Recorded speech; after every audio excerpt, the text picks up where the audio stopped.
Hello, I'm Captain Phoenix, and welcome to my corner.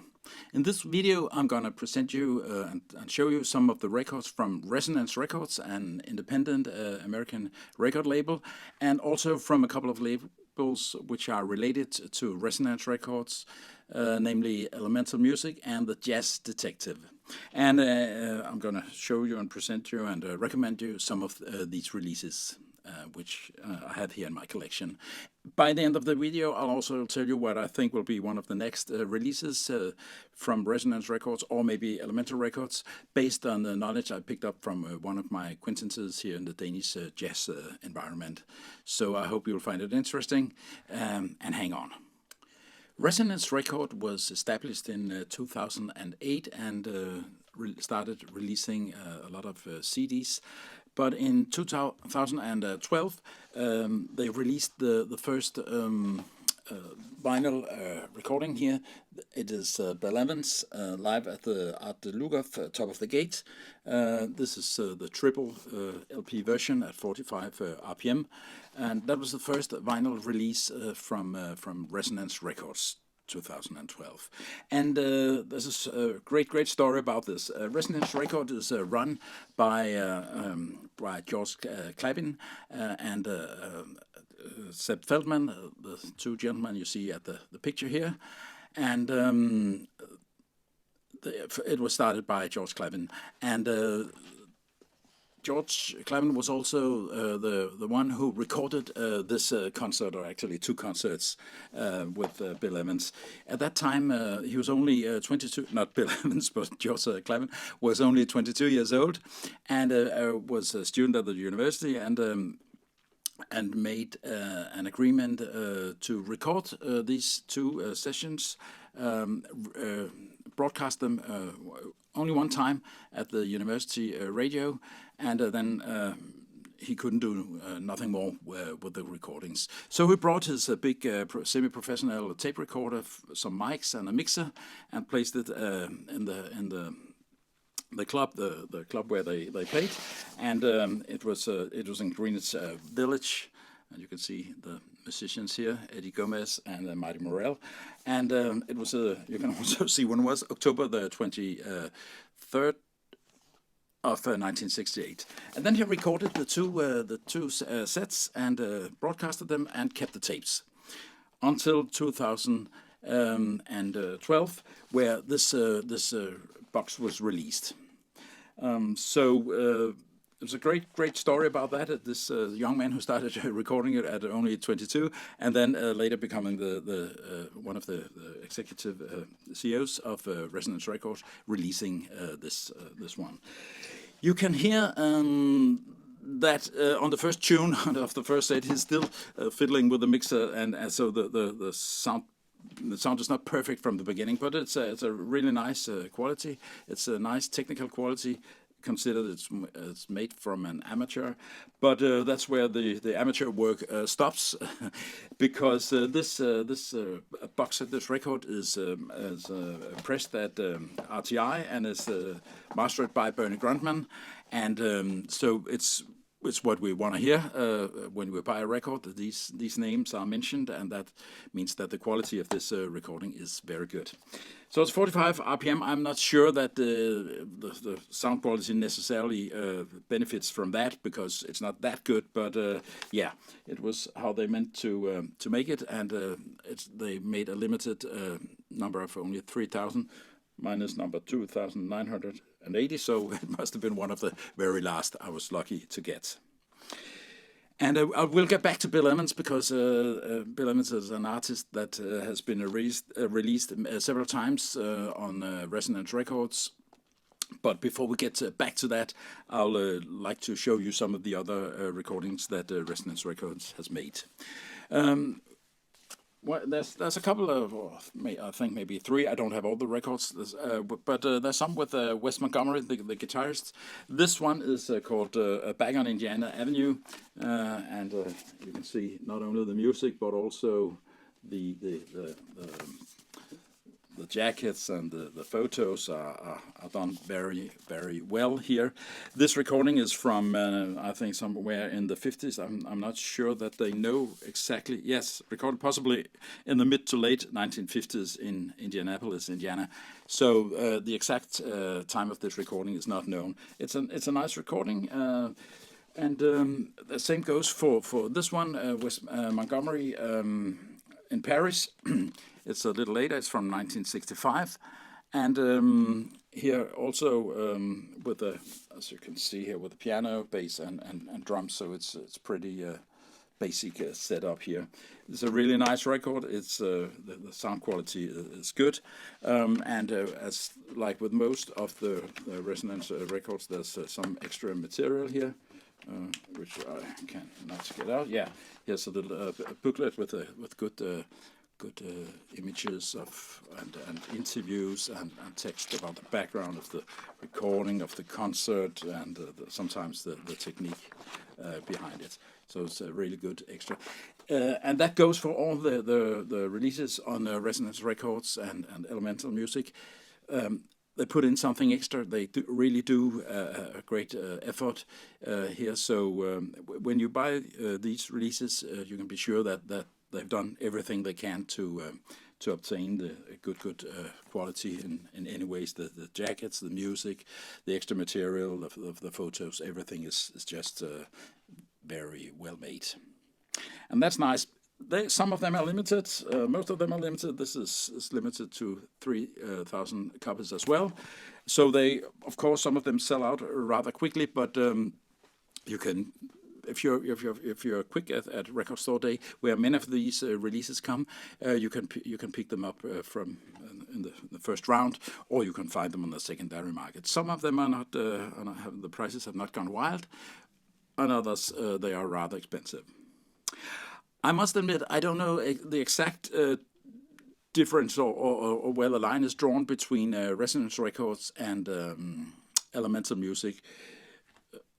Chet Feldman is the CEO of both, together with George Clapton, together with him in the Resonance Records, but he's the CEO of Elemental Records.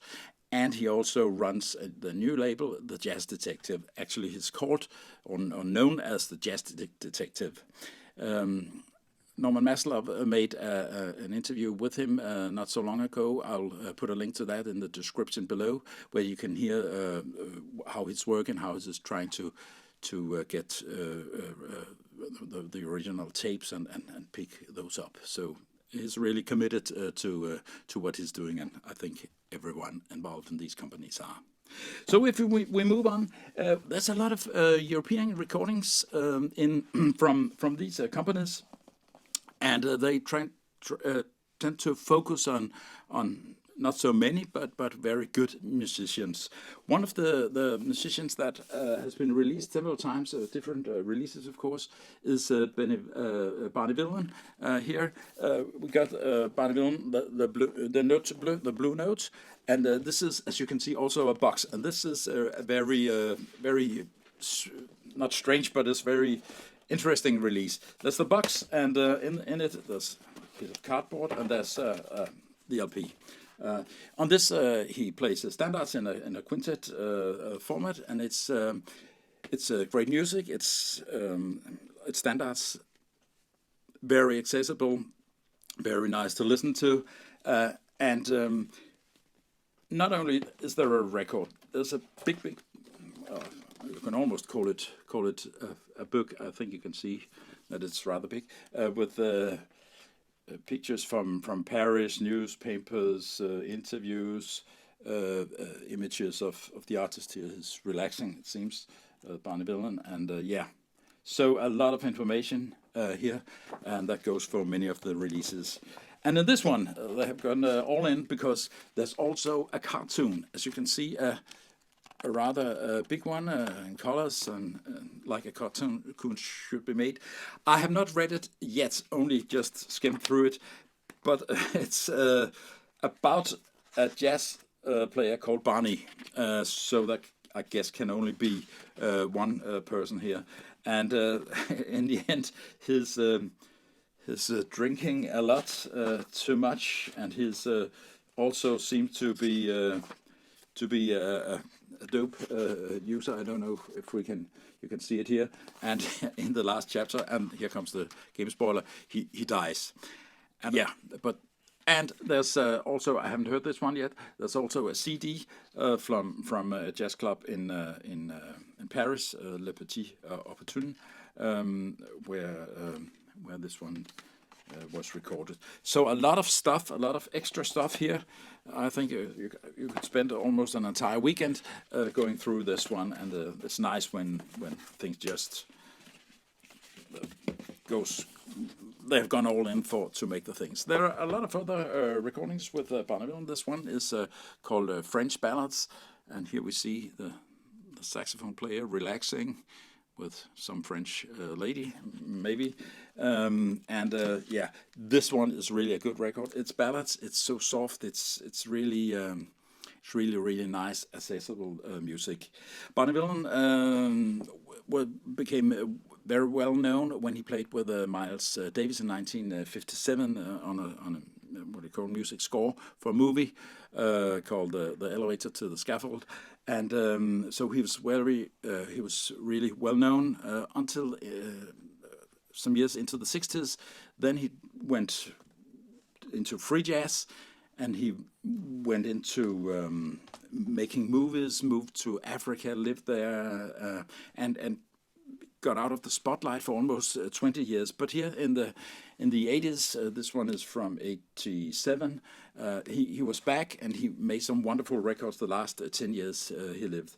Another one, and this is from Elemental Records, is this one, Bonneville Quartet, live in Tokyo, 91. And the last one I've got is from it's with the piano, Montreal duets. So, and still we have here a lot of information and limited editions as well.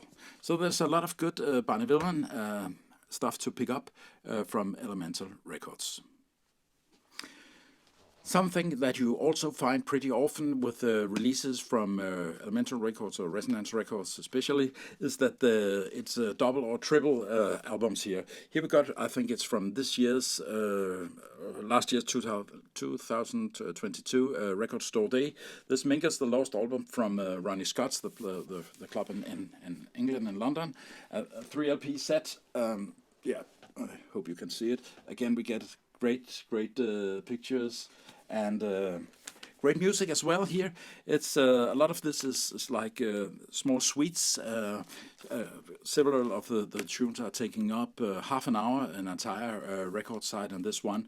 It takes a little to get into it, but it creates its own atmosphere, and I think this is a great release. And I think this one's released for the first time here on Resonance. Like many of the others there are not many re-releases here. They've gone back to finding the original master tapes. Another triple LP here is Rollins in Holland. 2 different recordings, a studio and a live recording. The live recording is made in May 67, and the studio recording also in May 67. So with a few days difference. And this is fantastic. It's a really great recording here. The booklet, again, great images. This one is taken at one of the recording sessions. I hope you can get an impression here. So it's good with all this extra stuff. This one I think is mastered by Kevin Gray. I'm not sure. It's either Kevin Gray or Ben Grundman behind it, and it's you see here the studio which it was recorded in the Netherlands, and the sound is so rich. It's really full. It's clear. It's right on. It's spacious. This recording is really sounding good. RTI did the pressings from this one as well. The most of them are pressed there. Another guitarist, Wes Montgomery was one, but another guitarist is Grant Green. We have seen a lot of Grant Green releases the last couple of years from Blue Note, from the early 60s, late 50s, early 60s. This one is a little bit later. It's from funk in France, from Paris to Antibes. It's from 69 to 1970, and it's two different recordings. On the first one, to just show these images. I love Paris, so yeah. How about this? And the first one, the Roundhouse, is made here at the La Maison de la Radio. It must be that round building here, the French radio. And here we find, I think, I could say more funky, maybe more traditional Grant Green playing, so rather funky, and I like it very much. That is from the summer of 1969. From October 1969. And the next recordings, the last four sides of this triple LP, is made in July 1970. And between these 2 days, Miles Davis released Bitches Brew, which kind of kicked off the electric part of jazz. Jazz turned rather electric after that, and you can hear that. I don't know if you can hear the influence of a Bitcher's Brew, but this is kind of the same movement from the first two sides here to the last four, and I prefer the more acoustic version from this one. All the music is good, but the first two sides is really great, and you can see that there's only on several of the last four sides, there's only one tune aside, so it's 18 to like 27 minutes. So it's they really go out there in these more long solos and things. So it's not so accessible as the other ones, but again, great release. So now we go into, the second to last artist I'll feature here, and that is Chet Baker, as you see here. Chet Baker in the end of his career. Some of you might recall how he looked on the earlier recordings, the early jackets and photos from the 50s.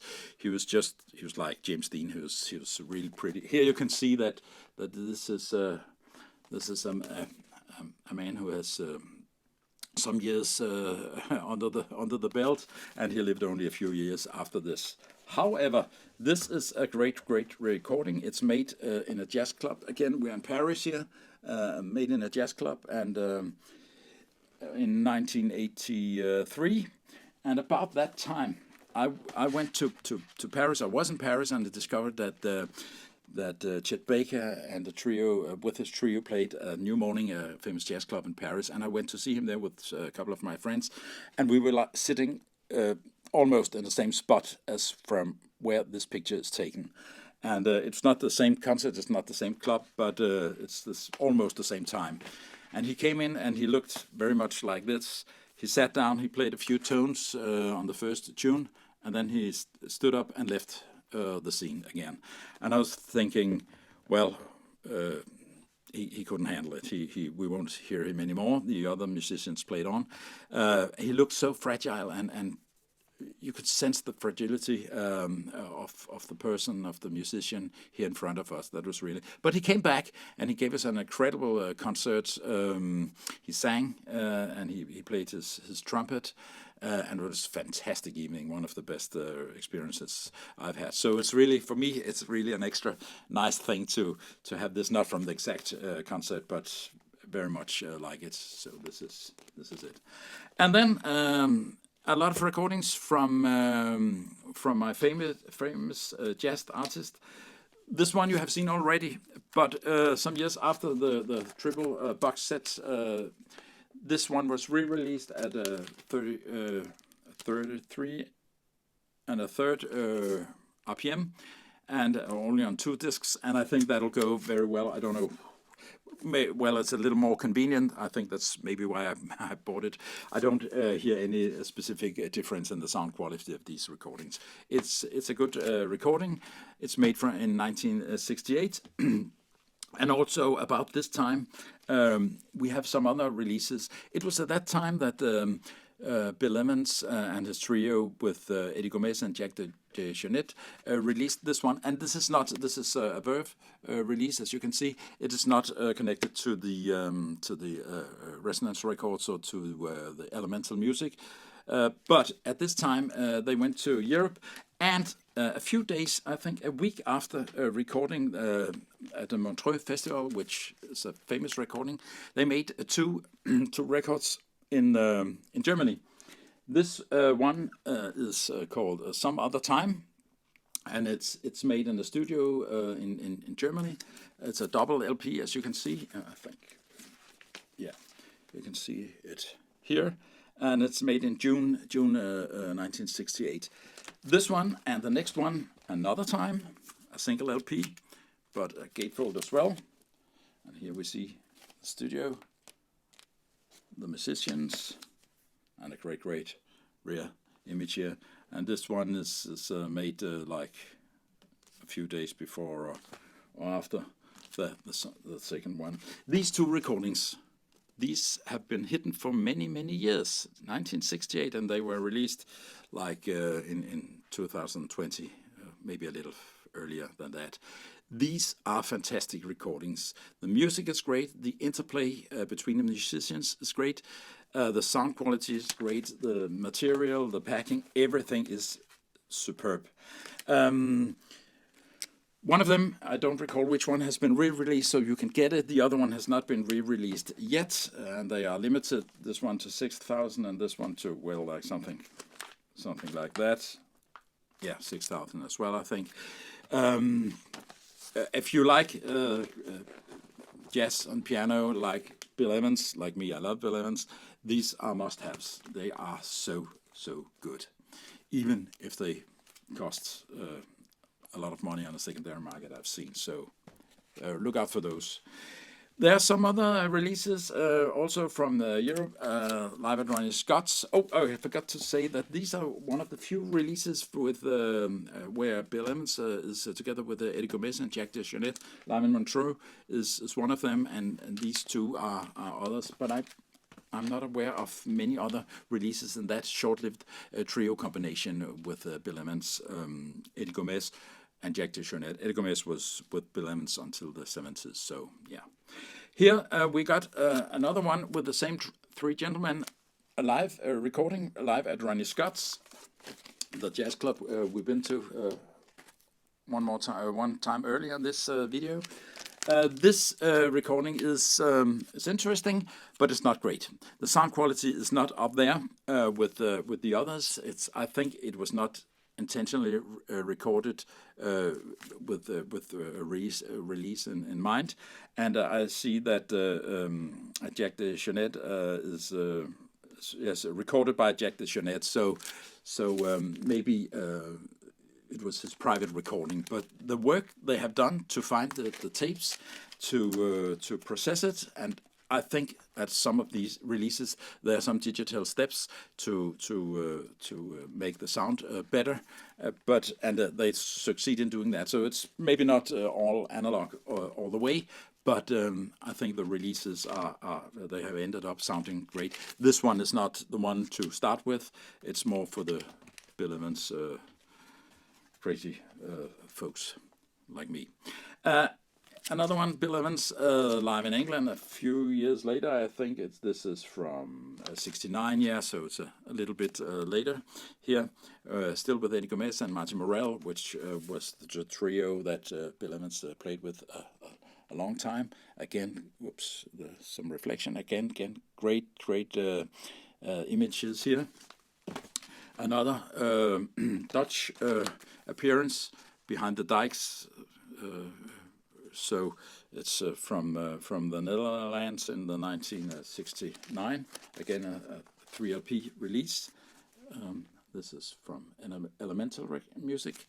And then from the Record Store Day 2022, I was lucky to get these two releases, also with the Bill Evans. Oops, I'll hide myself behind them. And here, yeah.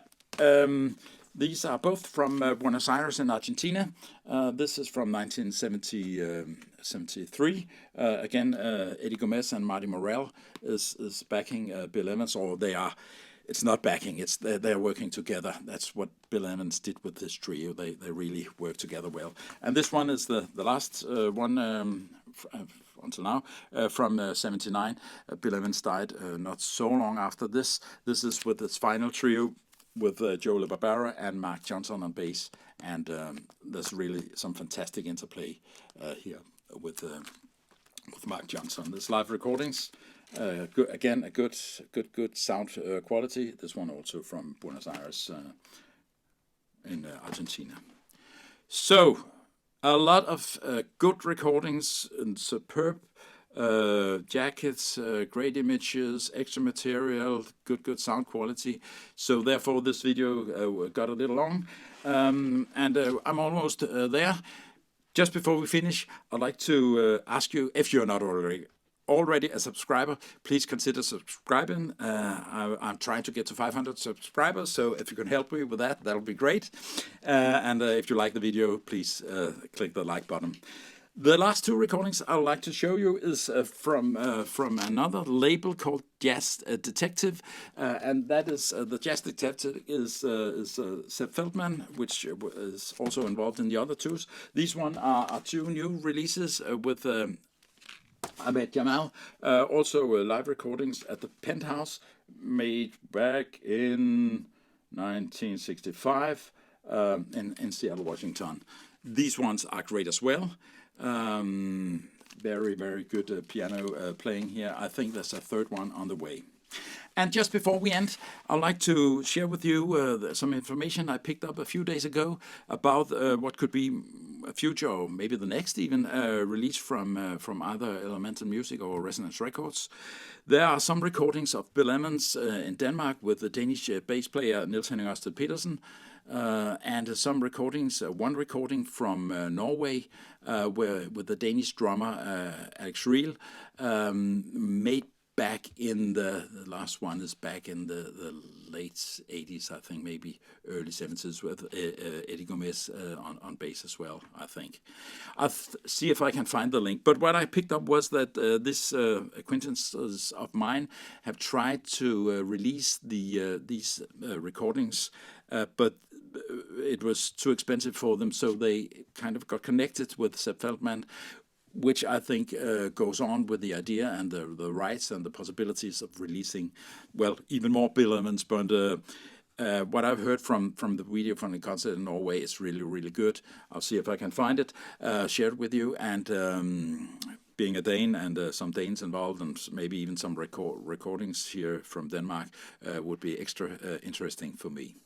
So a lot of good stuff seems to be coming out in the future from Resonance Records, Elemental Music, and the Jazz Detective, and so keep an eye on those. I hope you got some ideas what to pick up, especially the Bill Emmons, the Sonny Rollins albums as well, and the Barney Villain also. I think that's where to start if you want to dig into Resonance Records, Elemental Music. Thanks for your time. I hope to see you next time, and stay safe. Bye-bye.